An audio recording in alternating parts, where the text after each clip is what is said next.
Channel commerce with me. आज इस video में अपन देखेंगे ऑल्टरेशन ऑफ कैपिटल क्लोज। इससे पहले वाली वीडियोस में मैंने सारे क्लोजेस को कैसे ऑल्टर करते हैं वो सब कुछ बता दिए। ये लास्ट है जिसमें मैं आपको कैपिटल क्लोज बताऊंगी कि अगर जो आपकी कंपनी होती है, जो कैपिटल आप मेंशन करते हो मेमोरेंडम ऑफ एसोसिएशन में, आप एज अ ऑथराइज कैपिटल जैसे आप 10 लाख करते हो, 50 लाख करते हो, 60 लाख करते हो, जो मेंशन करते हो उसे आप बाद में फ्यूचर में चेंज करवा सकते हो। तो आपको चेंज करवाना है तो उसका प्रोसेस क्या होता है, उसका प्रोसीजर क्या होता है, वो आज अपन इसमें देखेंगे। ठीक है, तो देखो कैपिटल क्लोज क्या होता है। कैपिटल क्लोज कंपनी के अंदर जो भी अमाउंट लगाया जाता है at the time of registration, company को रजिस्टर करते वक्त जो आप कैपिटल लगाते हो कंपनी में वो आपको मेंशन करना पड़ता है। ठीक है, आप उसे कैसे चेंज कर सकते हो वो अपन देखेंगे। तो सबसे पहला होता है ऑर्डिनरी रिजोल्यूशन पास करके आप क्या करवा सकते हो, स्पेशल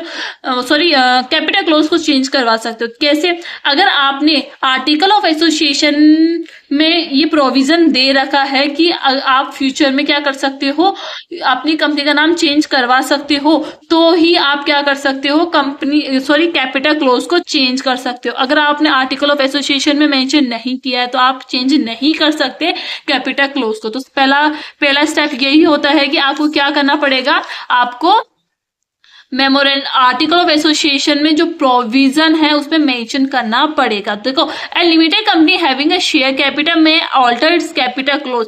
जो लिमिटेड कंपनी होती है वो अपनी कंपनी शेयर कैपिटल को क्या कर सकती है, चेंज कर सकती है। ठीक है, subject to the provision of its article by an ordinary resolution in general meeting. एक ऑर्डिनरी रिजोल्यूशन मीटिंग होगी जिसके अंदर डिसाइड किया जाएगा कि कंपनी के क्लोज को चेंज करना है या नहीं करना है। ठीक है, the confirmation of the court is not required. देखो, जब भी आपको कैपिटल क्लोज चेंज करवाना होगा तब आपको क्या करना पड़ेगा, आपको कोर्ट से परमिशन लेनी पड़ेगी। अगर कोर्ट एग्री हो जाता है आपकी कैपिटल क्लोज को चेंज करने के लिए, परमिशन दे देता है, तो आप क्या करवा सकते हो, आपकी कंपनी का क्लोज चेंज करवा सकते हो। पर इसमें भी कुछ एक्सेप्शंस है कि आपको किस किस केसेस में आपको कोर्ट से परमिशन लेने की जरूरत नहीं है।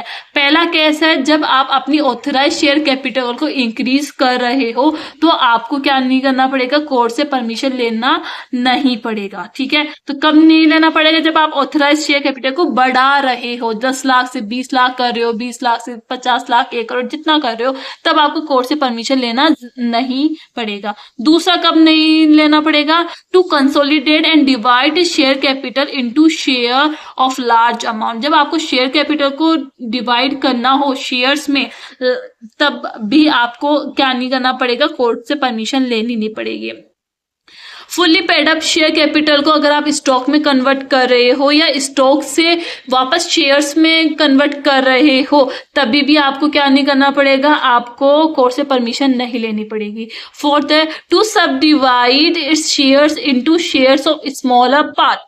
शेयर्स को अगर आप स्मॉलर अमाउंट में डिवाइड करवा रहे हो तभी भी आपको नहीं लेना पड़ेगा। अगर आप शेयर्स को कैंसिल कर रहे हो तब भी आपको कोर्ट से परमिशन लेनी नहीं पड़ेगी। ठीक है, और इसके अलावा जो भी आप दूसरे पर्पस के लिए कैपिटल क्लोज को चेंज करवा रहे हो तब आपको क्या करना पड़ेगा, एक स्पेशल रिजोल्यूशन पास करना पड़ेगा, एक मीटिंग बिठानी पड़ेगी जहां सारे मेंबर से आपको क्या करना पड़ेगा, आपको उनकी कंसर्न लेनी पड़ेगी कि वो एग्री है या नहीं है। जब सब कुछ एग्री हो जाते हैं और आपको कोर्ट से परमिशन मिल जाती है तो आप क्या करते हो, एक आरओसी फाइल करते हो। आरओसी जानते हो, रजिस्ट्रार के पास आप जाओगे, वहां आपको एक फाइल क्या करनी पड़ेगी, रजिस्टर करनी पड़ेगी कि वो आप क्या करवा रहे हो, अपनी कंपनी का कैपिटल क्लोज चेंज करवा रहे हो। आप क्या करोगे, उस स्पेशल रिजोल्यूशन की कॉपी आप रजिस्ट्रार के पास जाओगे, उसे दे दोगे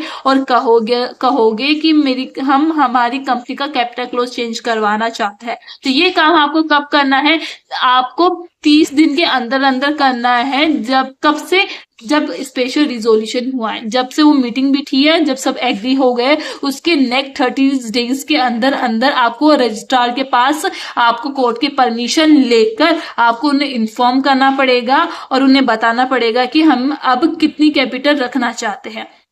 ठीक है, जब आप ये सब कुछ कर लेते हो तो आपका क्या हो जाता है, आपको एक सर्टिफिकेट दे दिया जाता है और आपका कैपिटल क्लोज चेंज हो जाता है।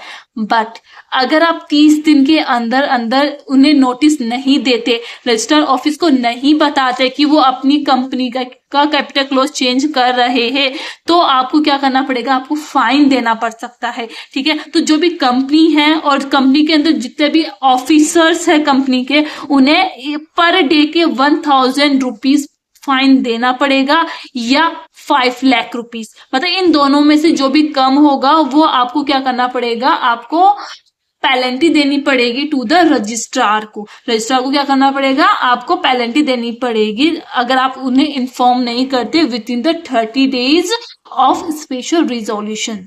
ठीक है, तो सबसे पहले आप कैसे चेंज कर सकते हो कैपिटल क्लोज को, पहले आपको देखना पड़ेगा कि आप किस पर्पस के लिए क्या कर रहे हो, कैपिटल क्लोज को चेंज कर रहे हो। ठीक है, अगर उसमें कोर्ट की परमिशन रिक्वायर्ड है तो आप कोर्ट से परमिशन लोगे, अगर रिक्वायर्ड नहीं है तो आप कोर्ट से परमिशन नहीं लोगे। फिर आप स्पेशल रिजोल्यूशन पास करोगे, एक मीटिंग बिठाओगे जिसमें सब लोग एग्री होंगे, तो ही आपको क्या होगा, कैपिटल क्लोज चेंज होगा। फिर आप क्या करोगे, 30 दिन के अंदर अंदर रजिस्ट्रार के पास जाओगे रजिस्टर करवाने कंपनी को और कहोगे कि हम अपनी कंपनी को क्या करवा रहे हैं, कैपिटल क्लोज को चेंज करवाना चाहते हैं, तो आप प्लीज कर दीजिए। ठीक है, ये जाके आप कहोगे तो वो क्या कर देंगे, आपको चेंज कर देंगे कैपिटल क्लोज को और आपको एक फ्रेश सर्टिफिकेट इशू कर देंगे जिसमें आपकी कंपनी का नाम, आपकी कंपनी की कैपिटल क्लोज मेंशन होगी। ठीक है, अगर आप ऐसा नहीं करते हो, 30 दिन के अंदर अगर रजिस्टर ऑफिस को नहीं देते हो, तो आपको क्या होगा, आपको पेनल्टी लग सकती है हर उस आदमी के ऊपर जो कंपनी का मेंबर है और कंपनी खुद, उन दोनों को क्या करना पड़ेगा, 1000 रुपए पर डे आप उन्हें देना पड़ेगा रजिस्ट्रार ऑफिस को, या 5 लाख रुपए, इन दोनों में से जो भी कम होगा वो आपको रजिस्ट्रार को देना पड़ेगा। इस तरीके से आप क्या कर सकते हो, कैपिटल क्लोज को चेंज कर सकते हो। आई होप आपको अच्छे से समझ में आ गया होगा, आया नहीं आया कमेंट में जरूर बताना, और नेक्स्ट वीडियो में अपन देखेंगे नया टॉपिक। ठीक है।